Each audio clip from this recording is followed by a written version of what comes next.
My name is Lucy. I am 28 years old and this is my story. I live in a big city. The city is always busy. Lots of cars, lots of people. I have a small apartment. It is on the 5th floor. I can see the city lights from my window at night. It is pretty, but sometimes I feel very small in this big city. I work in an office. I am a graphic designer. I make pictures and designs on a computer. The work is okay. It pays my bills. My life is very organized, very planned. I take the same train to work every day. The 7:45 a.m. train. It is always crowded. People are quiet in the morning. They read books or look at their phones. I usually listen to music. I look out the window and watch the city wake up. The train ride is a normal part of my day. It is nothing special, just a way to get from my home to my work. My life is planned because of David. David is my fiancé, the man I will marry. We have been together for 5 years. We are getting married in 6 months. David is a good man. He is a lawyer. He is very smart and very serious. He is also very practical. He plans everything. He planned our first date. He planned our vacation last year. He is now planning our wedding. He has spreadsheets for everything. The guest list, the food, the music. Everything is in a neat little box. My family loves David. My mother always says, "Lucy, you are so lucky." David is so responsible. He will give you a good life. A good life. A stable life. That is what everyone wants for me. And I thought I wanted it too. David is kind to me. He buys me nice things. He makes sure the bills are paid. He takes care of things. Our life together is like a calm, quiet river. It flows smoothly, but sometimes it feels too calm, too quiet. We don't talk much about feelings or dreams. My dreams feel silly to him. I once told him I wanted to open a small flower shop one day. He smiled a little. "That's a nice hobby, Lucy," he said. "But it's not a real career. It's not stable." I never mentioned it again. I packed my dream away, like an old sweater, and put it in a box in my mind. So my life was set. A good job, a good fiancé, a good, stable future. I should be happy. I told myself I was happy. But sometimes, late at night, when the city was quiet, a small question would appear in my head. Is this it? Is this all there is? I would push the question away.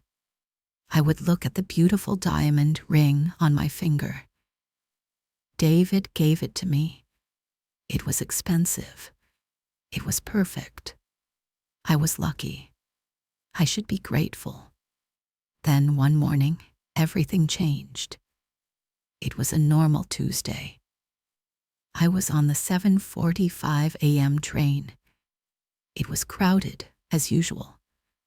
I found a seat by the window. I put on my headphones. I was ready for my normal, quiet train ride. But then a man asked, "Is this seat taken?" I looked up. He had kind eyes, a warm smile. He was holding a worn-out book.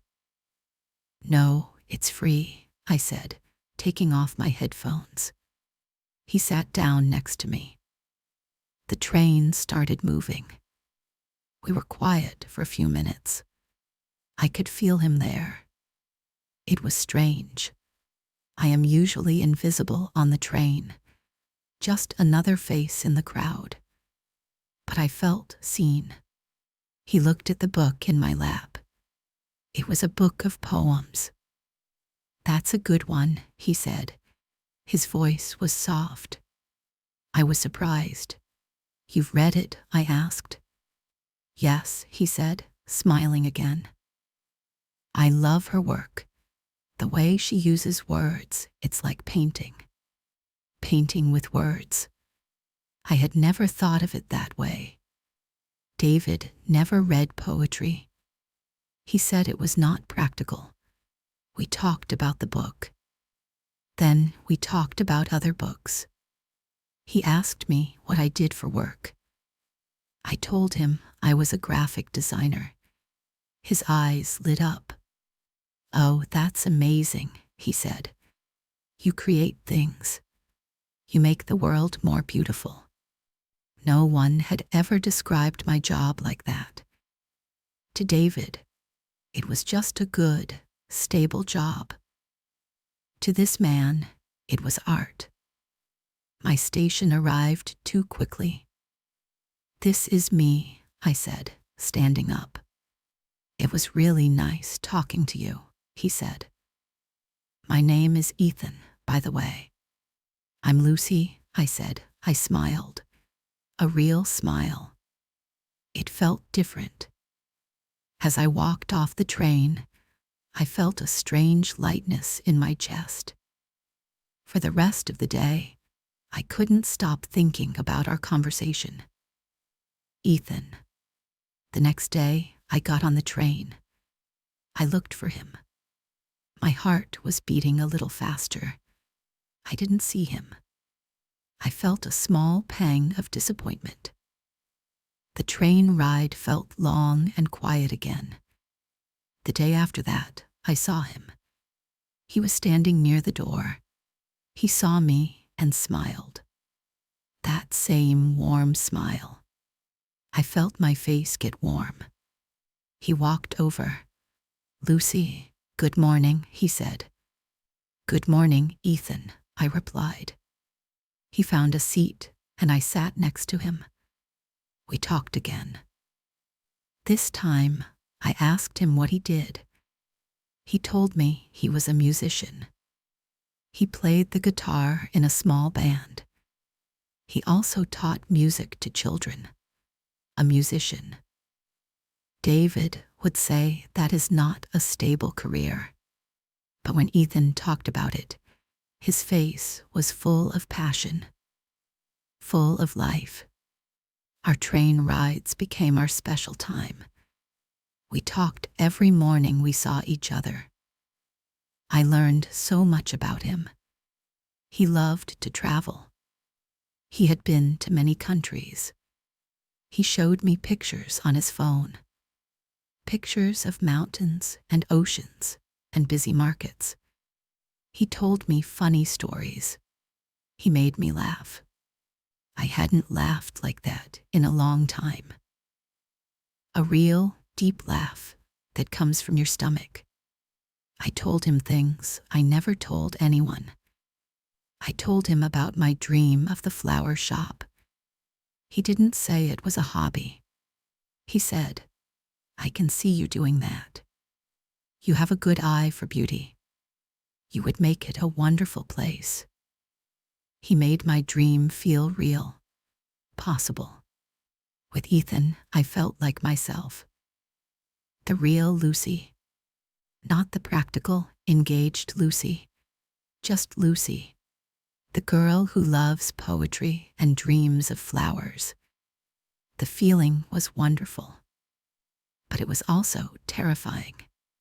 Every time I looked down at my left hand, I saw the ring. The beautiful, perfect diamond ring. And a wave of guilt would wash over me. I was engaged. I was going to marry David. What was I doing? This was wrong, so wrong. I was living a secret life. A small life, Just 30 minutes every morning on a crowded train. But it felt huge. It felt like I was cheating. I wasn't cheating physically. We never even touched, except for a hand brushing by accident. But I was cheating with my heart. I was giving a part of my heart to Ethan, a part that was supposed to belong to David. I started to feel the difference between my two lives. The morning train ride was full of color, laughter, and connection. The rest of my day was gray, quiet, and distant. Dinners with David became harder. He would talk about his work at the law firm, about investments, about the wedding plans. I would nod and smile, but my mind was somewhere else. I was thinking about Ethan's story about a small village in Spain, or the sound of his laugh. One evening, David was showing me a spreadsheet for the wedding flowers. "See, Lucy," he said, pointing at the screen. "These white roses are the most cost-effective. They are classic and sensible." I looked at the white roses. They were beautiful, I guess, but they were boring. I thought of a wildflower, something bright and a little wild. Something Ethan would probably like. "What about something with more color?" I asked softly. David looked at me, a little annoyed. "Lucy, we discussed this. The theme is classic elegance. White is elegant. Color is messy. Messy. My dream of a flower shop was messy. My feelings for Ethan were messy. My whole heart felt messy. I said nothing. I just nodded. "You're right. White is sensible," I said, but the word felt sour in my mouth. The guilt was like a heavy coat I couldn't take off. I tried to stop. One morning, I saw Ethan on the platform. I turned and walked to a different part of the train. I sat alone. I felt sick the whole ride. I missed him. The silence was so loud. The next day, I couldn't do it. I looked for him. When I saw him, the relief was so strong it scared me. "Hey," he said, his smile a little worried. "I didn't see you yesterday. I hoped you were okay." He had looked for me. He had missed me. My heart did a little jump. "I'm okay," I lied. "Just a busy morning." The lie felt awful. My life was becoming filled with small lies, small secrets. One Friday, as we were getting off the train, it started to rain. A sudden, heavy rain.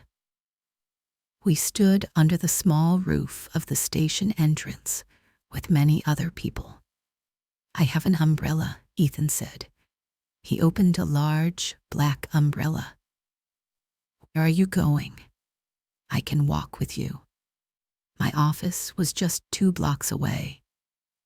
"It's okay. I can run," I said. My heart was pounding. Walking under an umbrella with him felt too intimate, too much like a date. "Don't be silly. You'll get soaked," he said, and he held the umbrella over both of us. "Come on." I walked beside him. We were very close. I could smell the faint scent of his cologne. It smelled like rain and wood. The sound of the rain on the umbrella was the only sound. We didn't talk. We just walked.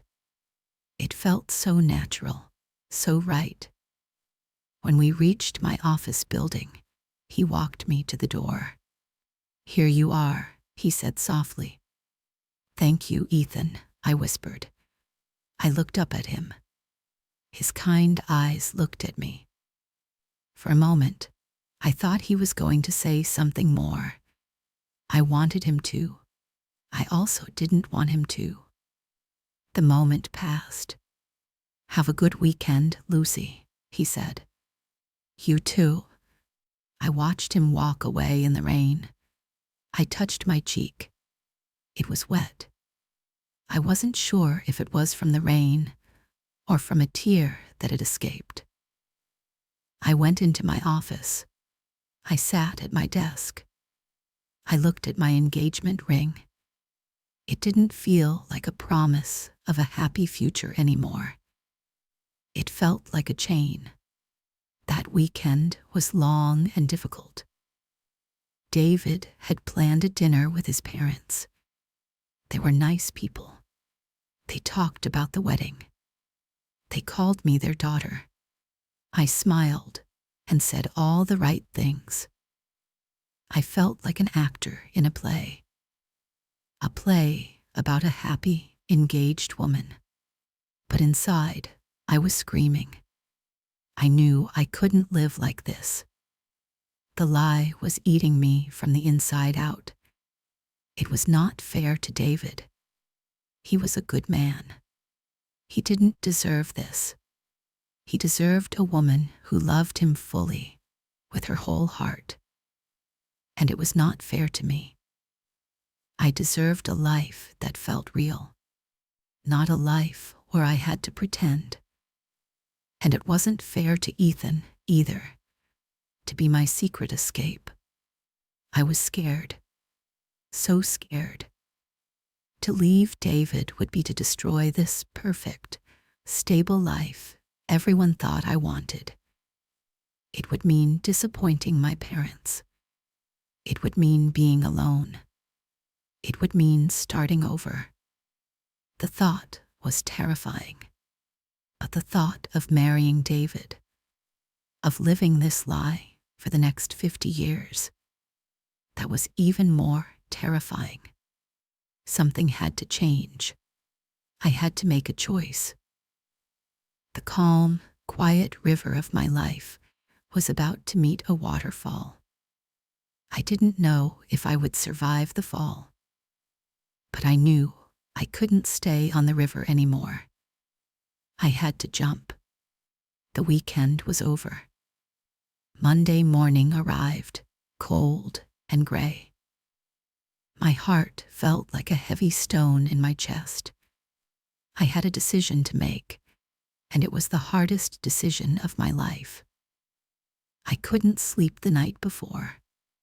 I kept thinking about David, about Ethan, about the two different lives I was living. One life was a straight, clear road planned by someone else. The other was a winding path in a forest, a path I was discovering myself.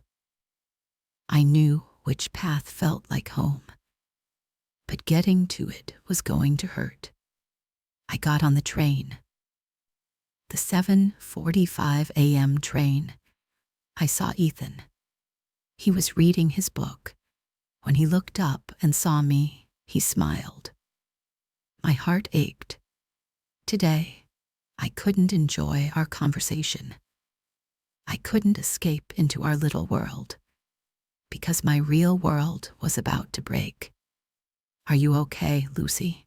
he asked after a few minutes. He was always so good at seeing my feelings. "You seem quiet today." I looked at him, at his kind, worried eyes. I wanted to tell him everything. I wanted to say, "My life is a lie, and you are the only real thing in it." But I couldn't. It wasn't his problem to solve. It was mine. "I'm just tired," I said. Another lie. I hated it. I have a lot on my mind. He nodded, understanding. He didn't push. "Well," he said softly, "I hope you have a good day. I hope things get clearer for you." His words were like a small gift. He didn't know how much I needed them. When I got off the train, I knew what I had to do. I couldn't wait any longer. I had to be brave. That evening, I went home. David was already there, working on his laptop at the dinner table. "Hi," he said, not looking up. "Dinner is in the fridge. I ordered takeout." "David," I said, my voice was shaky. "Can we talk? Please turn off your computer." He looked up, a little surprised by my tone. He closed his laptop. "What's wrong?" I sat down opposite him. I took a deep breath. I looked at my hands. I twisted the engagement ring. Then I slowly pulled it off my finger. I placed it on the table between us. It made a small, quiet sound. David stared at the ring. Then he looked at me. His face was confused. "Lucy, what is this?" Tears started to well up in my eyes. "I'm so sorry, David," I whispered. I can't marry you." His confusion turned to shock. "What are you talking about? The wedding is in 6 months. Everything is planned." "I know," I cried softly. "And I'm so sorry. But this is not right. We are not right for each other." "Not right? We've been together for 5 years, Lucy. We have a good life. We have a stable life, David," I said, finding a little bit of strength. "It's organized. It's sensible. But it's not happy. Not for me.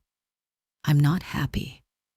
It was the first time I had said the words out loud. They hung in the air. David looked hurt, angry, not happy. "Why haven't you said anything?" "Because I was scared," I admitted. "And because I was trying to be the person everyone wanted me to be. The person you wanted me to be. But I'm not that person. I pretend all the time. I can't pretend anymore. It's not fair to you." "Is there someone else?" he asked. His voice was cold. This was the hardest part. I could lie. I could say no. But I was tired of lies. "Yes," I said quietly. "There is. But it's not what you think. Nothing has happened. But I met someone who makes me feel like myself. And he made me realize that I don't feel like myself with you. I am sorry, David. I truly am." He was silent for a long time. He just stared at the ring on the table. He looked sad. He looked angry. I didn't blame him. I had hurt him. I had broken our promise. But I had finally told the truth. The conversation went on for hours. There were tears. There were angry words. There was a lot of sadness. But in the end, he understood. Or maybe he just accepted it. I packed a small bag. My hands were shaking. I was leaving my home, my life, everything I had known for 5 years. I stayed at a cheap hotel that night. I felt empty and sad. But also, for the first time in a long time, I felt a little bit free. The heavy coat of guilt was gone. I had told the truth. The path ahead was dark and unknown. I was alone.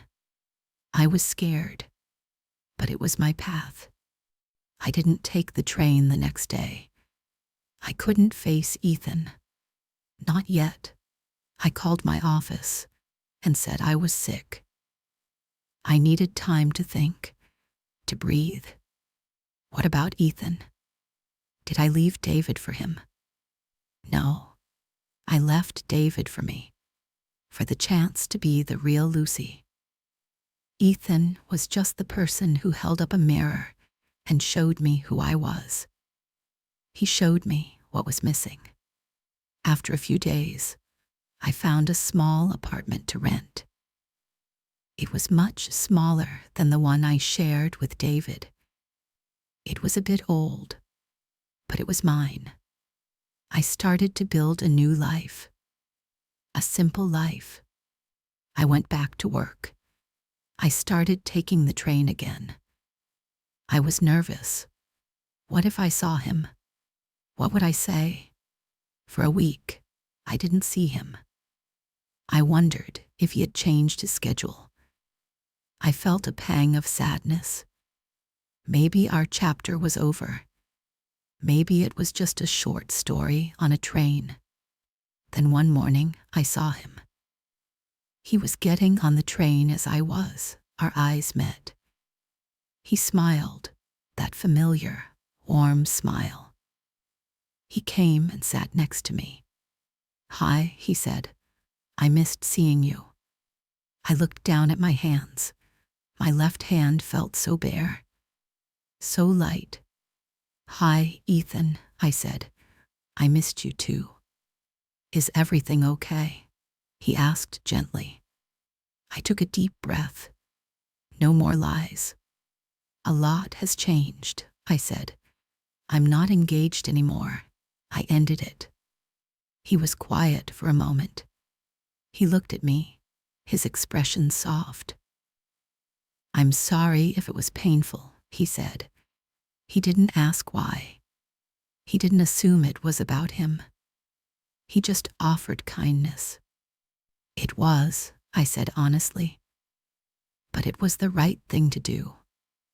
I need some time for myself, to figure things out." He nodded. "I understand," he said. "Take all the time you need, Lucy.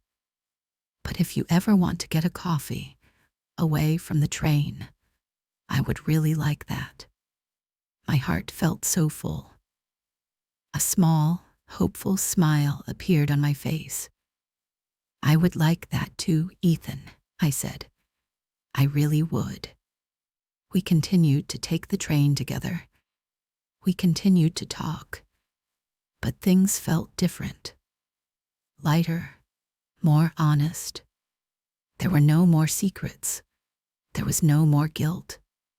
A few weeks later, we did get that coffee. We sat in a small cafe for hours. We talked and laughed. It felt easy. It felt right. This was not a stolen moment. It was the beginning of something new, something real. I don't know what the future holds for me and Ethan. Maybe it will be a great love story. Maybe it won't. It's too soon to tell. But what I do know is that I am happy, truly happy. I am living a life that is mine. I even started taking a class on flower arranging. It's a small step towards my silly dream, but it's my step. My name is Lucy. I used to be a girl who was scared to live. Now I am a woman who is learning to be brave, learning to be honest, learning to choose my own path. The journey was scary. It was painful, but it was worth it. If you are listening, and maybe you feel stuck in a life that isn't yours, please know this. You are stronger than you think. It is okay to change your mind. It is okay to choose a different path. Your happiness matters. Be brave. Be honest. Choose yourself.